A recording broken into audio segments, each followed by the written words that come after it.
6 Situationen, in denen du Telepathie anwendest, ohne es zu wissen. Die geheimnisvolle Kraft der Gedankenübertragung.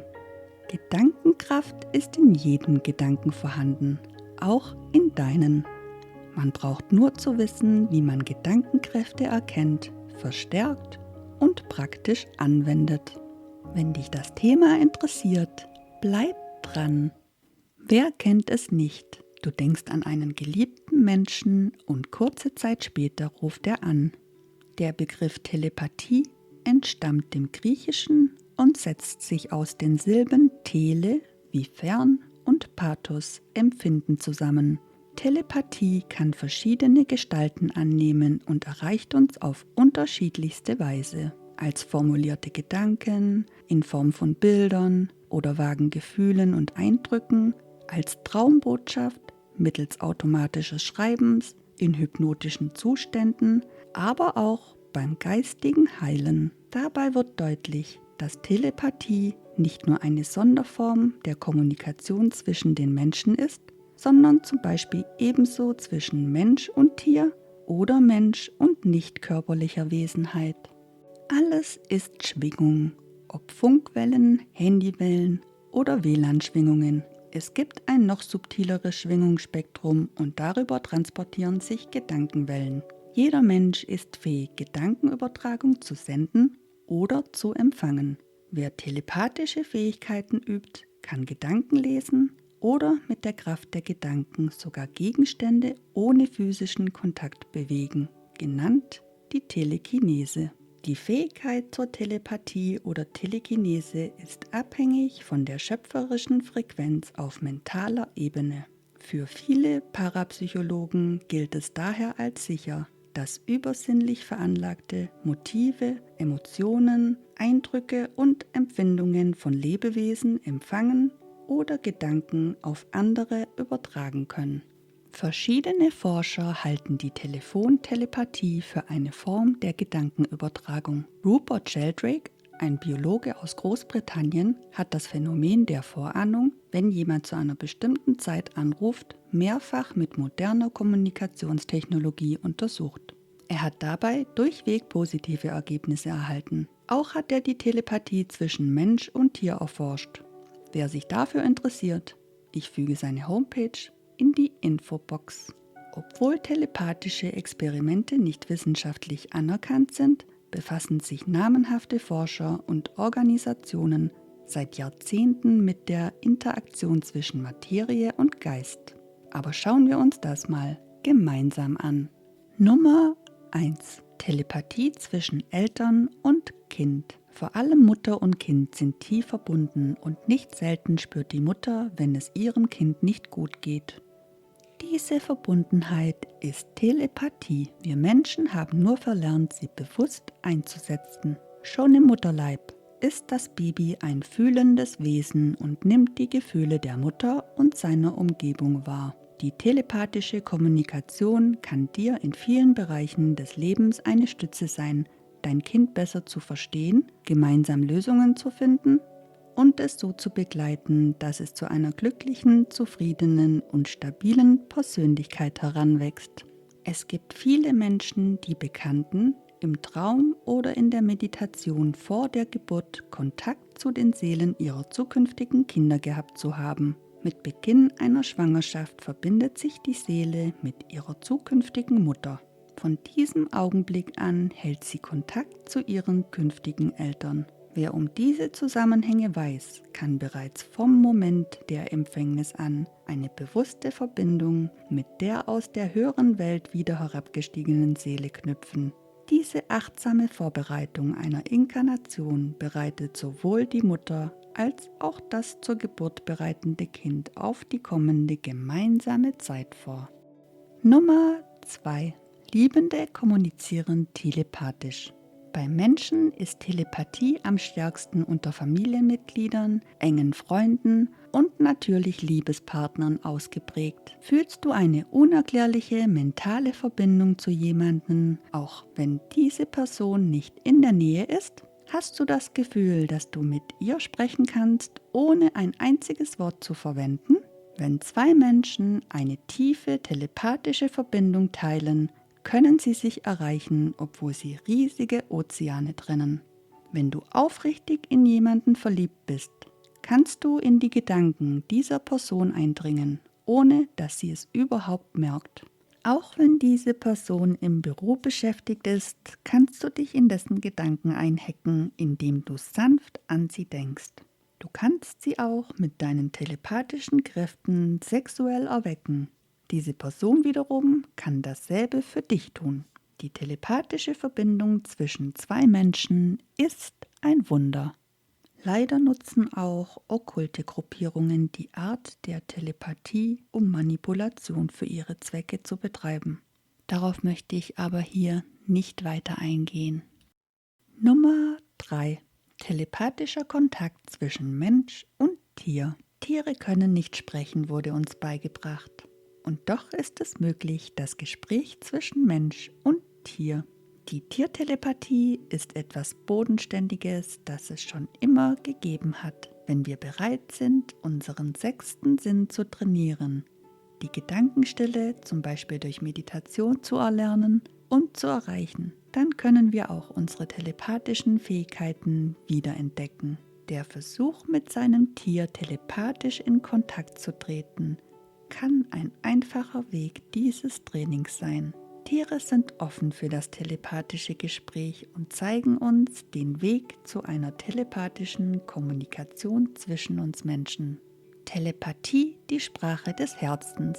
Tiere verstehen unsere verbale Sprache nicht, jedoch stehen uns hier Gedanken, Gefühle und Bilder zur Verfügung. Lerne deinen Körper als Wahrnehmungsorgan zu nutzen.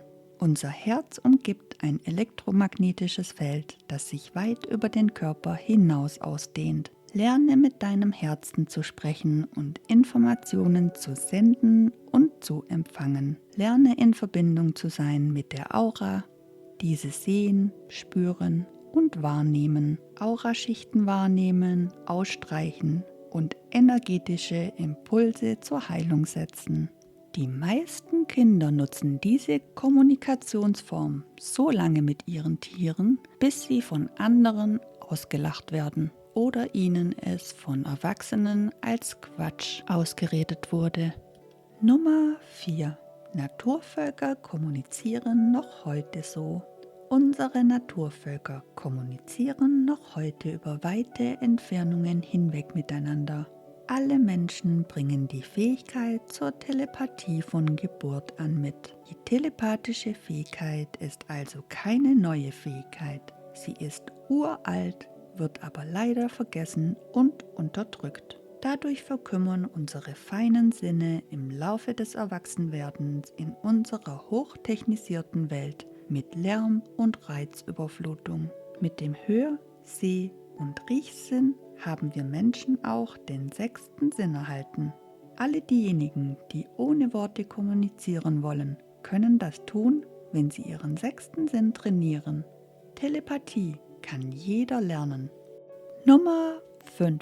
Tiere kommunizieren untereinander telepathisch. Aus historischen Aufzeichnungen wissen wir, dass sich bereits frühe Kulturen das Wissen der Tiere zunutze machten und ihre Aktivitäten daran ausrichteten.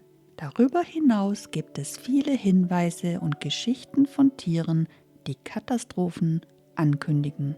Unruhige Vögel vor einem Vulkanausbruch, Schlangen, die vor einem Erdbeben aus dem Winterschlaf aufwachen oder verwunschene Erdkröten, die sich mitten in der Laichsaison vor einem schweren Beben verkriechen. Auch Zugvögel organisieren mit Hilfe der Telepathie ihre großen Reiseverbände oder Wölfe kommunizieren innerhalb des Rudels telepathisch.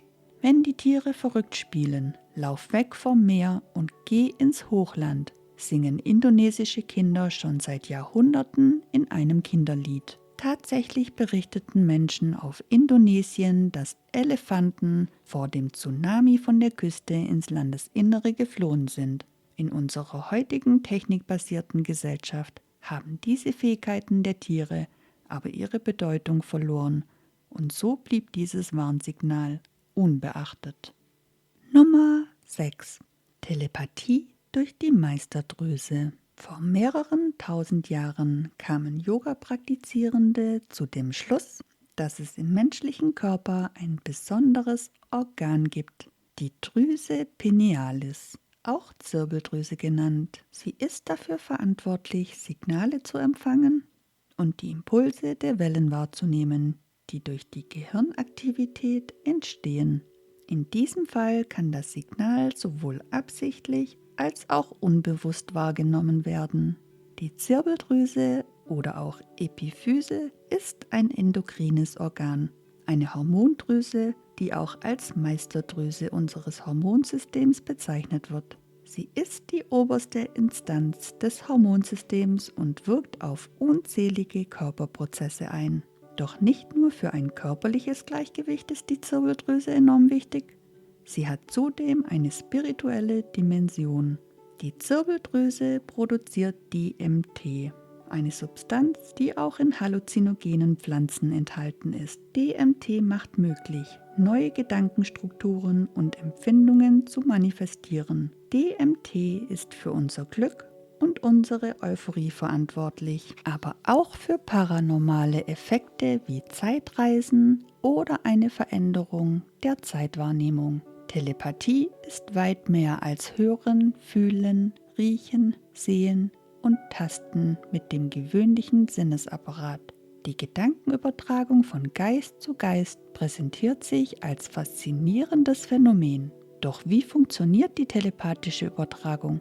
Die Magie der intuitiven Kommunikation zieht die Menschheit seit jeher in ihren Bann.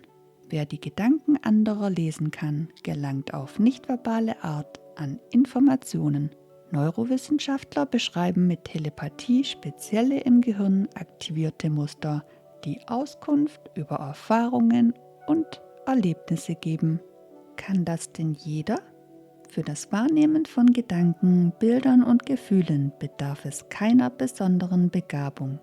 Mit Hilfe gezielter Übungen, durch Meditation und Konzentration ist es möglich, unsere linke Gehirnhälfte auszuschalten, auf unsere innere Stimme zu hören und einen Zustand der Ruhe und Entspannung zu erreichen. So lenken wir die Aktivität unseres Gehirns vermehrt auf die rechte Gehirnhälfte um, die für Kreativität, Gefühl und Intuition zuständig ist. Kann man Gedankenübertragung lernen? Zur Telepathie gehört Offenheit. Der erste Weg zur Telepathie ist es, sich zu öffnen und es zuzulassen, all den Schlamm und Müll von unserem Kanal für den sechsten Sinn freizuräumen. Telepathie ist Sensibilisierung unserer Sinne. Wir müssen diese Fähigkeit des sechsten Sinnes nur wiederentdecken. Wenn du in die Welt der Telepathie eintauchen willst, ist Gedankenruhe im Entspannungszustand die wichtigste Voraussetzung. Nur auf diese Weise kannst du das eigene Gedankengut von den Informationen aus der Außenwelt unterscheiden. Die Ruhemeditation eignet sich besonders, um in die Stille zu finden und die Gedankenflut zu stoppen. Möchtest du die intuitive Kommunikation lernen, Gedanken lesen oder übertragen, solltest du dich von der Auffassung lösen, als getrenntes Wesen zu leben. In Workshops und Seminaren werden Meditationstechniken vermittelt, um ins tiefen Bewusstsein vorzudringen und die Aufmerksamkeit nach innen zu lenken. Auch meditatives Gehen oder das Erkunden von energetischen Kräften an speziellen Orten kann die Entwicklung telepathischer Fähigkeiten fördern. Geht es um das Thema Telepathie und Telekinese, gehört die Visualisierung zu den wirksamsten Strategien. Stelle dir Gegenstände oder Ereignisse vor und lasse sie vor deinem inneren Auge lebhaft werden. Visualisierte Szenen schärfen die innere Wahrnehmung und erhöhen das Aktivierungspotenzial der geistigen Kommunikation. Übungen. Für den Anfang gibt es eine ganz einfache Übung, die du zum Beispiel in der Fußgängerzone üben kannst. Atme einmal tief den Stress aus. Versuche ganz bei dir zu sein und stelle alle anderen Gedanken ab. Fokussiere dich auf den fremden Menschen, der vor dir geht. Ein Abstand von 3 bis 7 Meter sollten für den Anfang gut sein. Fokussiere den Nacken von der Person und wie deine Blicke immer wieder den Nacken anstupsen, obwohl du einige Meter entfernt bist. Stelle dir bildlich vor, wie die Person den Kopf zu dir umdreht. Mit ein wenig Übung wird die Person sich umdrehen. Du kannst aber auch in die Liebe gehen und einer geliebten Person Liebe senden. Stelle dir die Person vor deinem inneren Auge vor und lasse erlebte Situationen mit der Person vor deinem inneren Auge Revue passieren. Mit ein wenig Übung wird dein Telefon klingeln.